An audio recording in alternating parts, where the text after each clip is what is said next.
Rigo Plasencia presenta Deportes, entrevistas. ¿Nos viene a presumir su medalla? Sí, ha sido... ¿Qué fue lo que falló para no? Y mucho más. El aficionado mexicano es malinchista y vale la pena darle su oportunidad al deporte mexicano.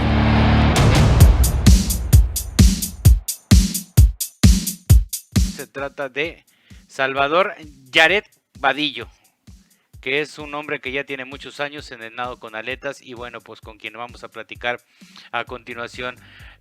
Mi querido, bueno, pues antes que nada, platícanos un poquito acerca de tu carrera, cómo te involucraste en todo este mundo del nado con aletas. ¿Cómo estás, Yaret? Hola, muy bien, Rigo. ¿Tú qué tal? Pues yo muy bien, yo aquí como siempre tratando de abrirle espacio a la gente que hace deporte y bueno, pues tú tienes ya bastantes años, si no mal recuerdo son 6 campeonatos mundiales que llevas, ¿no? Sí, así es, 6 campeonatos del mundo. 6 campeonatos del mundo, 6 campeonatos panamericanos, 7 copas del mundo y 5 mundiales universitarios. Sí, que representas a la UNAM, ¿no? También es algo muy importante. Sí, soy del equipo representativo de la UNAM.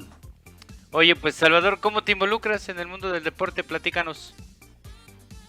Mira, yo desde muy pequeño hago ejercicio. Hice en algún momento karate, box, básquetbol. Mi mamá es profesora de educación física. Fue entrenadora de la selección de maratón de Puebla antes de que yo naciera. Entonces, desde ahí viene el impulso de practicar algún deporte o de hacer ejercicio, ¿no? Desde muy chiquito más se iba a correr a Ciudad Deportiva y de pequeñito me llevaba. Al inicio yo iba en la bicicleta y ella iba corriendo y después me bajó de la bicicleta y era correr los dos. Siempre me buscaba alguna actividad física.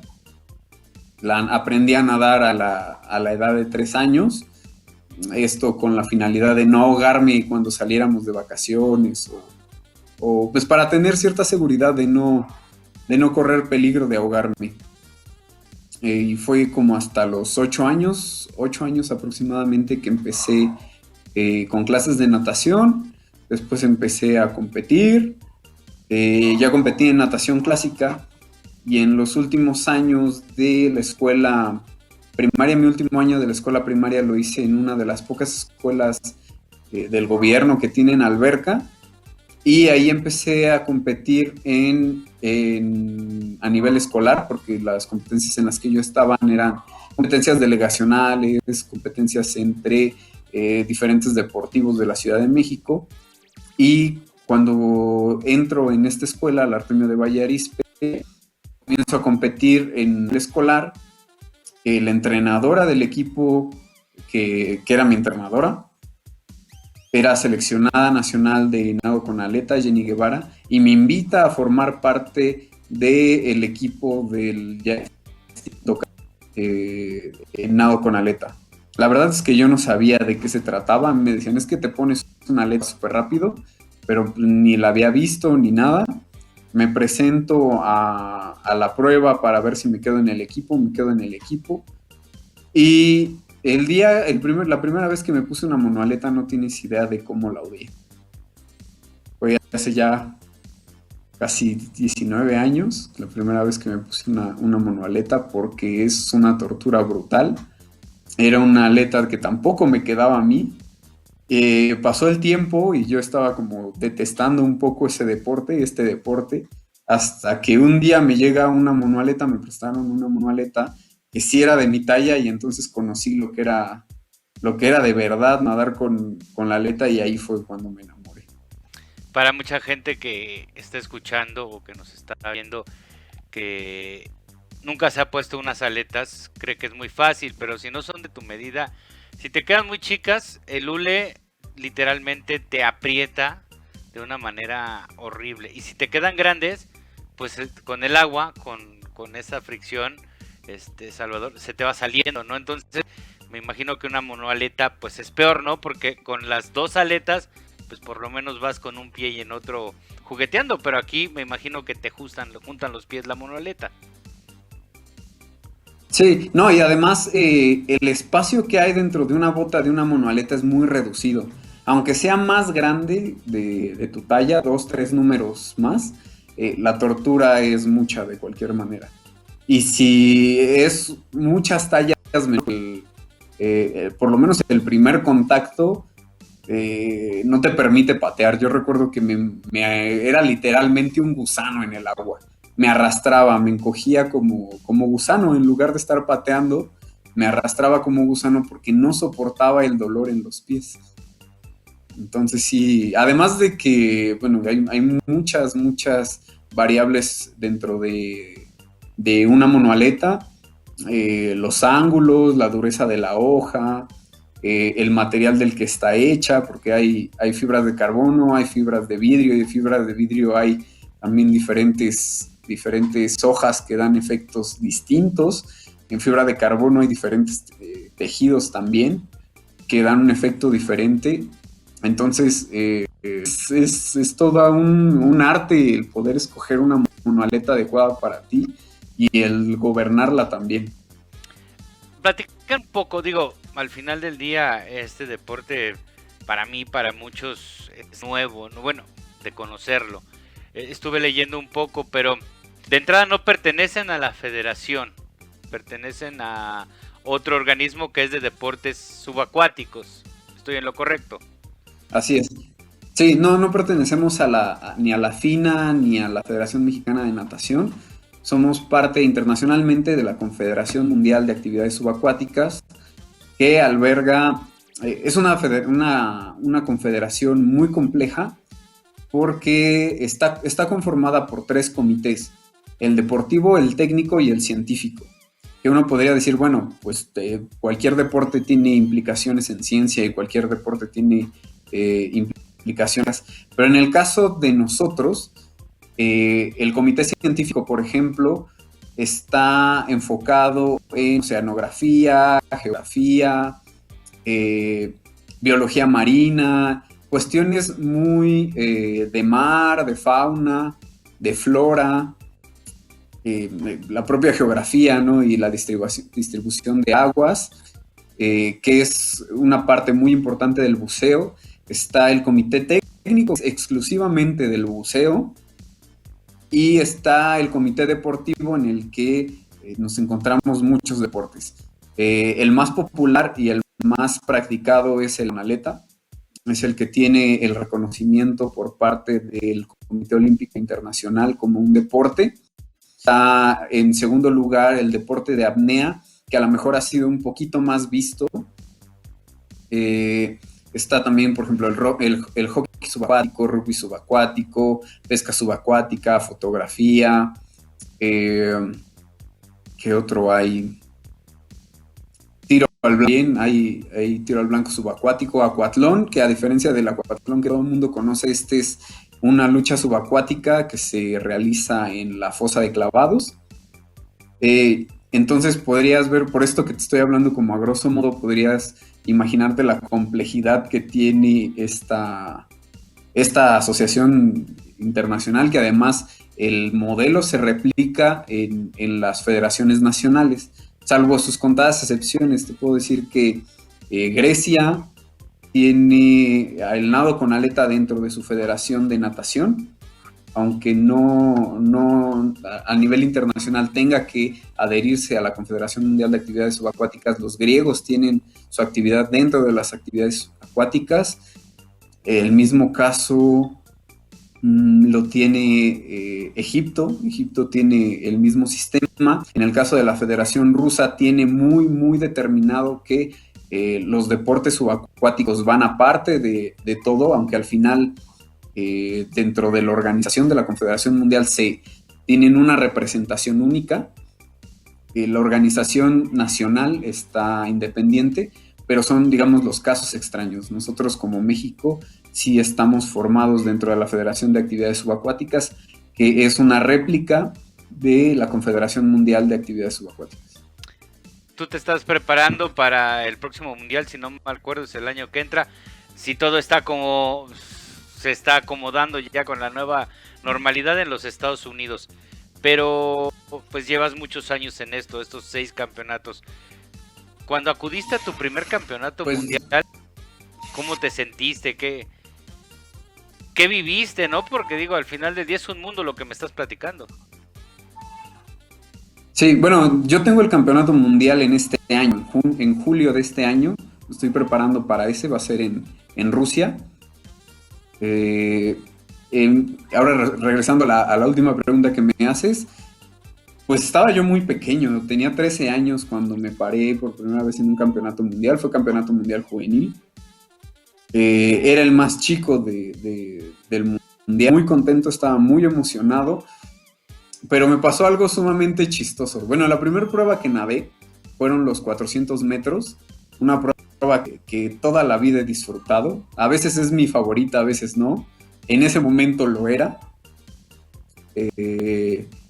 Pero al siguiente día me tocaba, como fuimos 2 chicos de fondo, yo fui clasificando en los 200, 400 y 800 metros superficie y quedaba libre la plaza para los 1500 metros superficie. No habían otros fondistas y entonces los que habíamos clasificado en esas pruebas nos inscribieron en el 1500 a pesar de que, bueno, en mi caso no tenía como muchas ganas de nadarlo, pero la federación me dijo, ya hiciste el viaje, así que vas. Me acuerdo que estaba muy, muy nervioso por nadar el 1500 porque además lo estaba debutando en un campeonato del mundo, era algo que no me cabía en la cabeza. Estaba sentado colocándome la monoaleta y no te miento, pero ahí estando atrás de la salida, volteo a ver la placa en el tablero más bien, donde se ubicaban los nombres de todos los competidores y veo Australia, Japón, México, y en una volteo a ver mi nombre, volteo a ver el récord del mundo, la distancia y ¡zas! Vomité. Ahí mismo me vomité. Para ponernos la monoaleta, precisamente como te comentaba, es muy ajustada, hacemos uso de jabón. Entonces todas las organizaciones, los comités organizadores nos ponen una cubetita con agua para poder el jabón que queda ahí por fuera de la monoaleta. Entonces lo que yo hice con esa agua fue vertirla para empujar lo que había desechado a la coladera más cercana. Entonces ya te imaginarás los nervios que tuve en ese primer escenario. Ya después de eso, pues sí nadé lo mejor que pude haber nadado. Era infantil, todavía yo tenía la categoría infantil, fue récord nacional infantil, superando al entonces récord nacional juvenil. Oye, lo que te iba a comentar es, digo, al final del día, esa experiencia ahorita la cuentas chistosa, pero me imagino que te entró un nervio en este de o limpio o me voy a practicar la participación, ¿no? Ajá, es que fue muy, bueno, fue curioso porque yo ya sabía, digo, desde antes de irme ya sabía que iba a ir a nadar esa prueba, pero me impactó verme en un campeonato del mundo representando a México en una prueba, la prueba más larga que tenemos en piscina, y no sentirme listo y ¡zas! O sea, fue como si me hubieran dado un choque eléctrico en la panza y ¡pum! Me salió todo. Entonces ya nada más giré, volteé hacia las gradas a ver si me habían visto o no. Nadie me vio. Entonces fue como, esconde todo lo que hiciste. ¡Zas! Y sí, afortunadamente era un buen balde de agua y se llevó todo. No, y además la gente no dimensiona, ¿no? Pero estás hablando de, si es alberca olímpica son 30 toques. Si es alberca semiolímpica son 60 toques, ¿no? O sea, si es un mundo, ¿no? Lo que tienes que recorrer. Sí, a mí se me hacía una eternidad. Un campeón antes con el que clasifiqué al mundial, me debuté en los 800 metros y se me hizo eterno. Entonces también fueron muchas cosas las que me pasaron en ese momento. Pero ya después de la vomitada nadé, yo creo que mejor de lo que mi entrenador y cualquiera que me estaba acompañando esperaba. Obtuve el lugar 16 del mundo en el Campeonato Mundial Juvenil. Digo, el récord fue récord infantil, superando al récord juvenil nacional. Entonces quedé satisfecho. Me vino bien expulsar esos nervios. Oye, y me imagino que tienes que entrenar con aletas convencionales, como las que conocemos también, o siempre es monoaleta. No, sí, o sea, yo hago series con y sin aletas, con y sin snorkel y con la monoaleta. Platícanos un poco, una serie para que más o menos dimensionemos cómo es tu entrenamiento. Pues mira, siempre es llegar y hacer un afloje. A veces son aflojes cortos, 300, a veces llegan a ser un poquito más largos, 800 metros, libre de lo que yo quiera, suave. Después viene una serie de preparación sin aletas, que podrían ser una serie de, no sé, 1050, 800, y esta serie podría ser de pura patada o nadando alguna técnica de natación dorso o crawl, o por ahí a lo mejor algo de mariposa. Posteriormente ya viene el empleo de la monoaleta. Podría haber alguna otra serie sin aletas que pudiera ser ya más específica de pura patada. Podría ser, no sé, patada de dorso, patada de crawl, patada de delfín dorsal, lateral, patada de delfín como si trajera la monoaleta. No sé, series de 100, 25, 50, dependiendo del objetivo del entrenamiento. Después vendría una serie de aletas que también, dependiendo del objetivo de la sesión, podría ir desde 25 rápidos hasta 400 manteniendo un buen ritmo. Y posteriormente ya viene el uso de la monoaleta. Digamos que en un plano general, así estaría estructurada mi sesión, y podría ser una sesión, no sé, de varias repeticiones de 400, de 200, de 50, o más dinámicas cambiando las distancias. Y hay veces, hay sesiones en las que se van intercalando, o sea, no tienen ese orden progresivo tan estricto, sino que podría ser que después de haber hecho la serie de entrada me pusiera la monoaleta y después vinieran bialetas y después sin monoaletas. O sea, es ahí también un poco de lo que, de la magia que vaya a ser el mago de mi entrenador con la sesión. Estamos hablando de que haces entre 3 y 5 kilómetros nadando diario. Depende también del momento. Ahorita que llevo algunas semanas regresando por este tema de pandemia al agua, no dejé de entrenar, por supuesto que no dejé de entrenar, sin embargo no había tocado agua hasta hace algunas semanas. Pues el kilometraje comienza abajo, pero he llegado a tener en mi carrera sesiones de 16 kilómetros de un solo golpe, ¿no? Y la segunda sesión otros kilómetros más. Depende mucho de la etapa, depende mucho del objetivo que tenga la sesión, y también depende mucho de qué pruebas son competir. Hablabas de tu entrenador. ¿Has tenido muchos en tu carrera?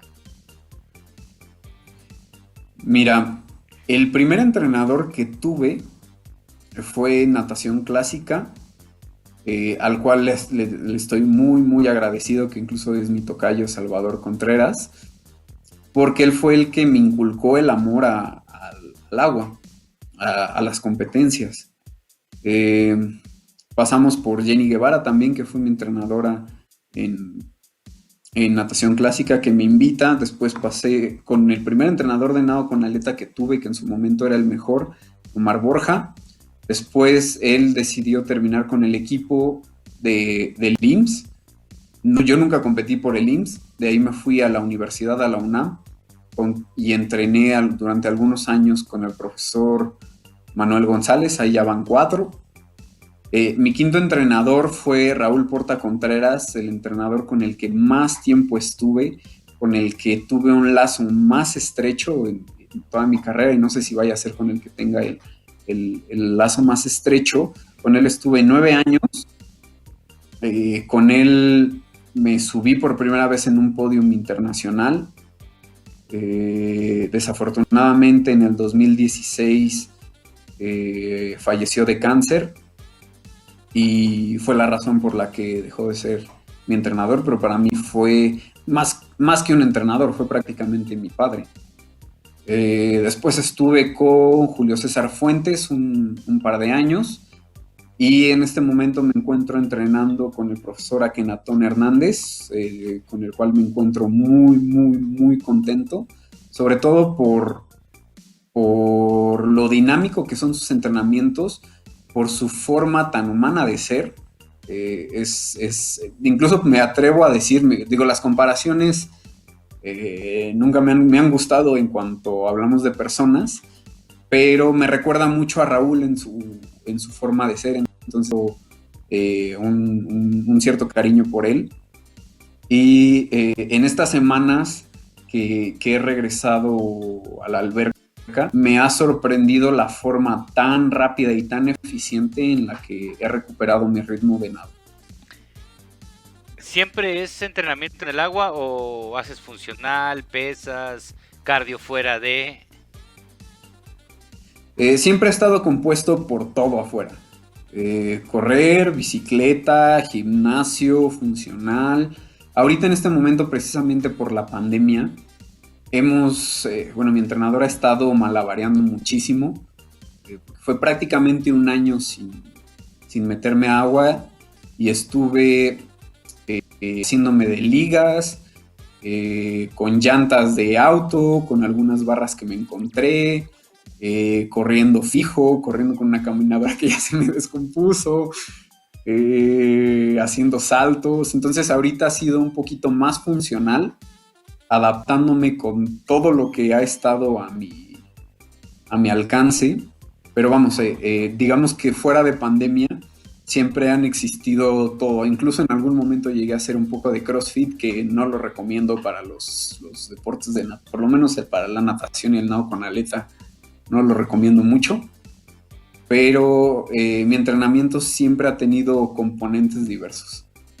Qué bueno que dices no lo recomiendas para los que hacen, porque digo, llevas toda tu vida en el deporte, tu mamá era entrenadora y siempre hay mito, ¿no? No hagas esto porque te vas a volver esto en el deporte, y no, necesitas a un profesional que te asesore y te diga, vente por aquí, vente por acá, porque tu objetivo es este. Sí, claro, y siempre estar abierto a ideas. Por ejemplo, Raúl Porta me ponía muchos ejercicios de las niñas de nado sincronizado. Y yo decía, pero ¿por qué demonios, no? Porque además te he de confesar que les tengo mucha admiración a las chicas ya a los chicos, porque ya abrieron la categoría de hombres, de nado sincronizado, por el control tan brutal que tienen del agua. Entonces siempre hay que estar abierto a las posibilidades. Digo, yo menciono esto del CrossFit no porque sea malo, ¿no? O sea, tiene resultados, te vuelves más fuerte, generas una serie de resistencias que al momento de pasarlo al agua te benefician, pero también es una práctica de mucho impacto. Entonces hay que tener mucho cuidado con el CrossFit. Yo me lesioné un par de veces haciéndolo. Entonces, como dices, necesitas un profesional, alguien experto. Entonces, entrar de lleno a un deporte de mucho impacto, pues puede ocasionar a lo mejor algunos atrasos por ahí en tu preparación. No, y más a ustedes, ¿no? Un nadador, sea de aguas abiertas o de natación convencional, como tú dices, o clásica, necesitan mucha elasticidad en las articulaciones. Y el CrossFit sí es algo que te limita, igual que deportes de mucha explosión como son el básquetbol, el fútbol americano, y que ahora lo que hacen es practicar yoga para que esas articulaciones se vuelvan a reestirar, ¿no? ¿Tú haces yoga o has hecho? He hecho, no lo hago actualmente, pero sí lo he practicado. Te he de confesar que soy un poquito, ¿cómo decirte? Un poquito desesperado cuando estoy entrenando. Entonces me cuesta un poco de trabajo la yoga, precisamente porque son ejercicios de mucha concentración, de mucho control de equilibrio, de fuerza, elasticidad, que no son, muy pocas veces son muy dinámicos y yo tiendo a ser muy, muy dinámico. Entonces sí me hace falta un poco de paciencia en esto, pero es algo que también lo he llegado a disfrutar cuando estoy como en un estatus un poquito más relax, más bajado. Por ejemplo, hacerlo después de nadar me parece una práctica maravillosa. Antes de nadar me cuesta mucho trabajo, pero sí lo he hecho. Hablando ya un poquito en planos más personales, tu vida es el agua, pero me imagino que tienes otros gustos. Sí, fíjate que soy muy diverso. En cuanto a gustos, intereses y demás, soy muy diverso. ¿En qué estás actualmente? Actualmente he estado muy metido, bueno, desde el año pasado, en el tema de políticas públicas, legislación y administración deportiva. Y estudiando también un poco del entrenamiento deportivo. A pesar de que todos estos años de carrera siempre me ver algo de lo que estoy haciendo y preguntándole a mis entrenadores, oye, ¿para qué sirve esto? ¿No? ¿Para qué sirve este ejercicio? ¿Para qué sirve esta serie? ¿Qué habilidades voy a tener al realizarla? Me he metido un poquito más a la literatura, me he metido a diversos cursos. El año pasado terminé un diplomado por parte de la Cámara de Diputados y la UNAM de políticas públicas, administración deportiva y legislación. También me metí por ahí a uno que otro curso en línea de los mismos temas. Pero pues es un tema ahorita que me llama mucho la atención porque pues volteas a ver la administración pública del deporte y en muchos aspectos de repente dejan algo que desear. Entonces por eso es el interés. Pero pues me gusta muchísimo la literatura, me gusta muchísimo el cine, incluso temas de política. Hubo un tiempo que estuve metido mucho leyendo política y participando en algunos foros. Bueno, no participando, asistiendo a algunos. ¿Qué más te puedo decir? Me gusta mucho la ciencia ficción, me gusta mucho, incluso también hay algo de fantasía por ahí que me agrada. Me gusta muchísimo el Señor de los Anillos, por ejemplo. Y los idiomas. Yo medio hablo 3, pero pues sí me gustaría aprender más. Uno de mis sueños es llegar a ser políglota. La ciencia me encanta, soy químico de alimentos. La biotecnología me fascina también, a pesar de que este último año de pandemia me ha costado un poquito sobre ciencia, me encanta. Regresándonos al tema de la política, sobre todo las legislaciones en el deporte, mencionas un tema que yo a todos desde que arranqué este podcast, deportistas, entrenadores, les hago esta pregunta. Estamos en un momento donde creo que valdría la pena con esta pausa que hizo la humanidad, sobre todo en México, decir, a ver, ¿qué hemos hecho bien? ¿Qué hemos hecho mal? Reingeniería y rearranquemos el sistema deportivo de nuestro país, porque estamos mal desde las escuelas. No sé si estás de acuerdo. Sí, tenemos un gran problema a nivel educativo en el área de educación física, pero no por el programa que existe, no por los conocimientos que se tengan. Tenemos al menos, aquí en la Ciudad de México tenemos 2 grandes escuelas públicas, la Escuela Superior de Educación Física y la Escuela Nacional de Entrenadores Deportivos, que son 2 instituciones que tienen a muy buenos formadores, que tienen muy, muy buen plan educativo. Sin embargo, cuando te vas y aterrizas en el programa de la SEP, te das cuenta que tienen solamente 1 hora de clase de educación física, de primero a sexto año, a la semana, 40 horas al año. ¿Qué demonios vas a hacer con 40 horas al año de educación física? Y además, Salvador, no tienes en todas las escuelas a maestros de educación física, que ese es el otro problema, ¿no? Por cuestión, la que tú quieras. Las escuelas no contratan un especialista. Estoy de acuerdo contigo, La ESEF y la ENED, que son las dos escuelas que acabas de mencionar, son extraordinarias y pues luego están, perdón, pero trabajando de taxistas estos hombres que se pararon para educar a las personas. Entonces mira, me acabas de dar un punto. 1 hora a la semana, no es nada. Y además, pues muchos maestros que dicen, jueguen fútbol, jueguen vóley, jueguen básquet, no te enseñan técnicas de correr, técnicas de hacer ejercicio, no te corrigen las lagartijas. O sea, vamos a empezar con una básica, la lagartija. La lagartija puede tener n,000 variables y no las enseñan, qué es lo que debes enseñarle a un niño, ¿no? No, y nos podemos ir todavía más atrás. O sea, la postura para pararte, la postura para caminar, lo que decías, técnica de correr. Y aunque no fuera el profesor que te suelte el balón y pónganse a jugar, pues tu clase que está determinada para 1 hora, en lo que pasas lista, organizas al grupo, das instrucciones, la clase se te reduce a 35, 40 minutos. ¿Y qué le vas a desarrollar a un chico durante 30 o 45 minutos a la semana? Pues nada, ¿no? Es una miseria de tiempo. En uno de los foros que participé, que también lo llevó a cabo la Cámara de Diputados, que estaba presidiendo la comisión Ernesto Vargas, él comentaba que una de sus luchas era ampliar el horario de educación física dentro de las escuelas. Pero creo que se quedó en lucha. Hasta este momento no he encontrado yo que se haya reformado, porque además el sistema educativo necesita una reforma en cuanto a sistema educativo, no hablando políticamente ni laboralmente, sino en cuanto a estructura de programas de estudio, horarios y demás. Se necesita una reforma. Por supuesto que la educación física está ahí metida.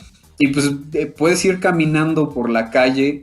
Yo, por ejemplo, aquí donde tienes tu humilde casa, hay una pista que pusieron sobre río Churubusco, y ves a un montón de gente que ahorita con la pandemia, que a lo mejor tiene tiempo desde el año pasado, salen a correr, pero no saben correr. Y pues eso te puede generar muchísimas lesiones, y eso te habla de una necesidad o de un gusto de las personas por querer hacer ejercicio, y ahora que tienen tiempo lo hacen. Sin embargo, tenemos a una sociedad con un analfabetismo físico importante. Entonces es ahí donde dices, bueno, los profesores de educación física son muy necesarios, los tenemos y no están siendo empleados de la manera adecuada. Entonces, pues hay una serie ahí de cosas importantes que hay que cambiar desde la base.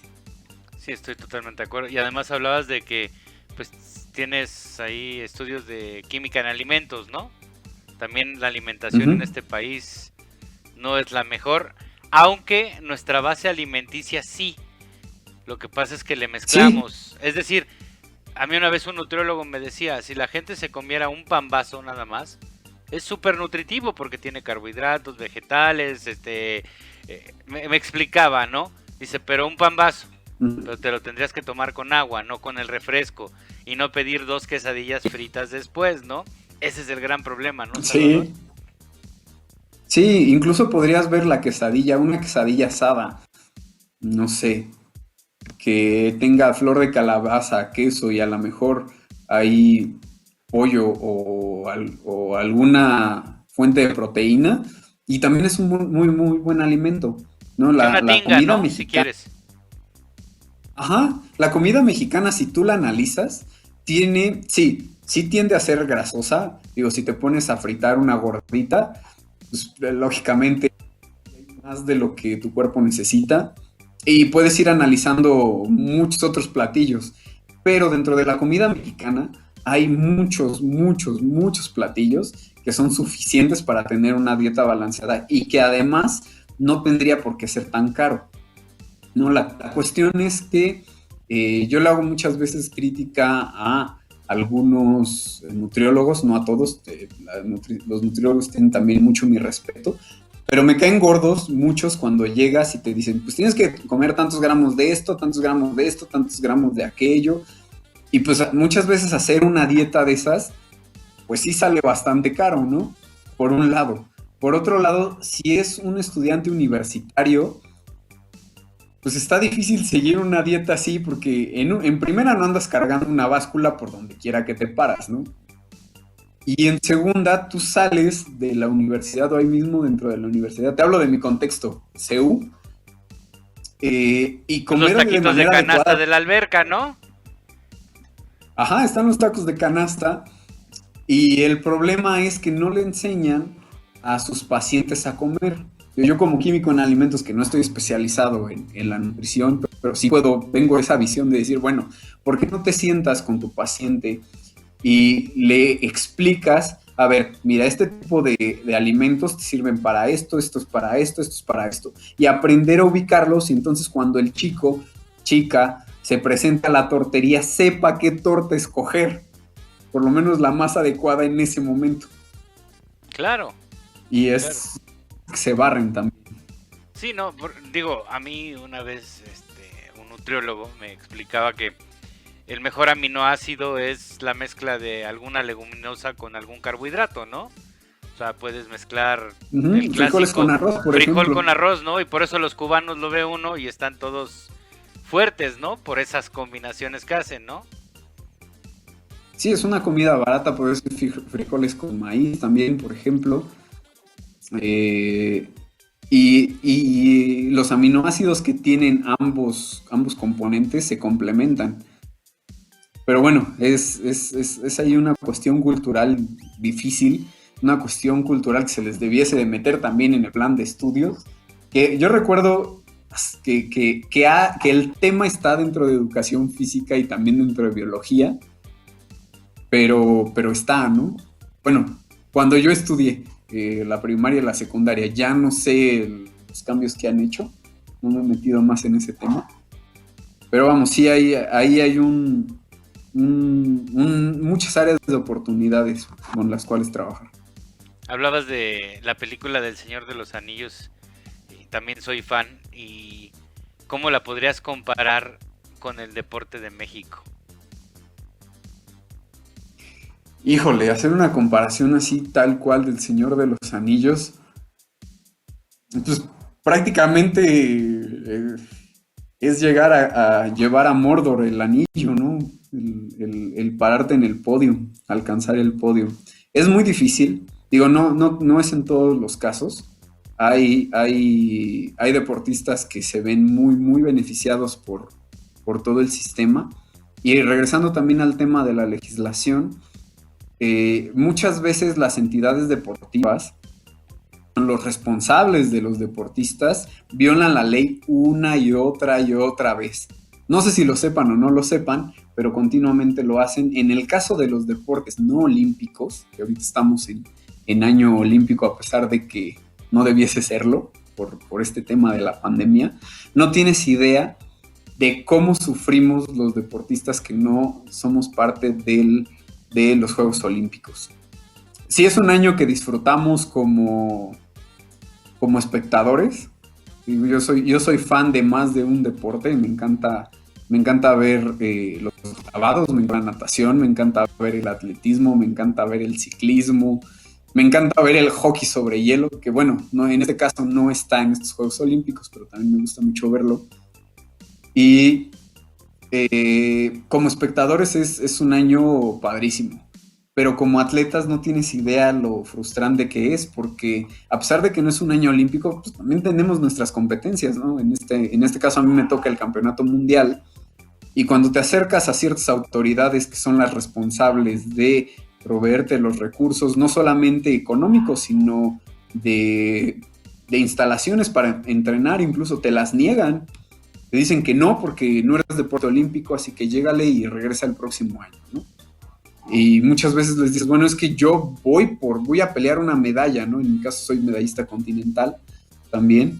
Voy a pelear medalla. Sí, pero no es deporte olímpico, así que fórmate hasta que seas deporte olímpico, ¿no? Entonces este tipo de respuestas pues es una clara violación a la Constitución, es una clara violación a la ley del deporte y una clarísima discriminación. y es ese camino de llegar a Mordor a quemar el anillo. Sí, el anillo, que es el sistema, ¿no? El mismo sistema que te impulsa, no solo a ti, yo me iría más allá. La fila es soccer, deporte olímpico y todos los demás, ¿no? Sí, sí es complicado. Afortunadamente, aquí en la Ciudad de México tenemos un instituto del deporte sensible al deporte, incluso desde la misma doctora Claudia Sheinbaum, es muy sensible al deporte, sabe la importancia que tiene, por eso surge este programa de Ponte Pila, para tener un deporte social, porque sabe el impacto que tiene el deporte. Y ahí he conseguido cobijo y he conseguido un apoyo del cual yo estoy muy, muy agradecido, también con la licenciada Beatriz Esquivel, desde que se encontraban en la alcaldía de Tlalpan. Pero pues sí hay otras personas de las cuales esperas un poquito más y te dan un poco menos, o mucho menos, ¿no?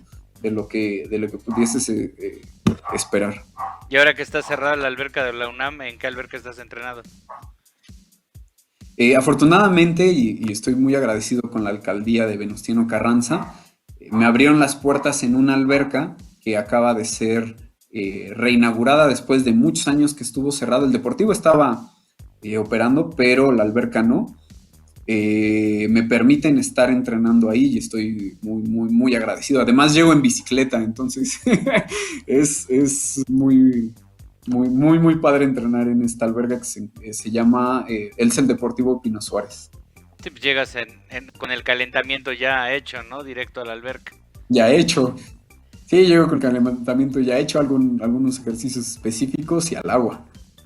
Oye, los patrocinios me imagino que han de ser complicados, ¿no? Son complicados, pero fíjate que desde el año pasado que empecé con Neta Agencia Sport, han empezado a llegar. No sabes lo agradecido que estoy con Alejandra Maffei. Y bueno, desde antes tuve el patrocinio del Centro CECIDE, es un centro de fisioterapia. El director desafortunadamente ha pasado a ser parte de mis muertos. Pero desde que me vio me hizo una evaluación, me dijo, ¿sabes qué?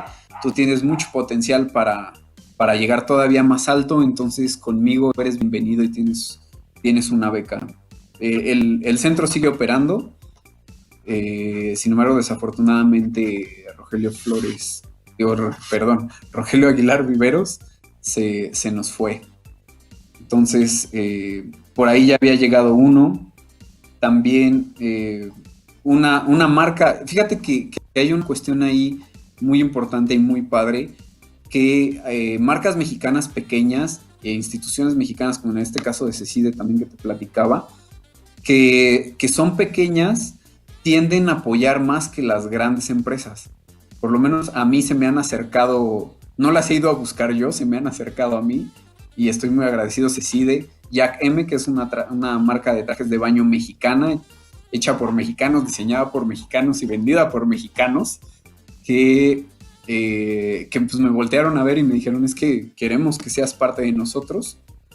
Entonces es muy grande cuando lleguen este tipo de situaciones, pero ya empresas más grandes sí es difícil, es muy, muy difícil. En mi caso, hablando de mi caso personal, no es un deporte tan popular, al menos en México. No soy una figura que puedas decir el nombre y sepas quién es. O sea, no soy ni Jair Ocampo, ni Rommel Pacheco, ni Checo Pérez. Entonces es complicado. Afortunadamente sí ya hay algunas marcas como Electrolit que ya están patrocinándome, o ETN también. Pero es difícil. No, pero al final del día ya me mencionaste 5 marcas y qué bueno, ¿no? Porque, digo, yo ya tengo unos años en esto, inclusive los nombres que tú mencionaste, el propio Checo Pérez, pues antes de llegar a Fórmula 1, si no era Escudería Telmex, no tenía patrocinios, Era el apoyo de Adrián Fernández y Adrián Fernández le compartía o le conseguía los patrocinios, pero así que dijeras, oye, Checo Pérez, Y así como Checo, estuvo Salvador Durán y estuvo David Martínez y estuvo, te puedo mencionar, infinidad de atletas, y qué bueno que ahora exista esa apertura. Salvador, viene el Mundial, me dices que es en Rusia. ¿En qué etapa de tu macro o microciclo te encuentras? Yo creo que ya estoy... Mira, es una cuestión un poquito difícil de contestar porque nunca dejé de entrenar. Y yo esperaría estar en etapa de preparación general, haciendo series de preparación general, pero te digo, mi entrenador es un mago, sabe lo que hace.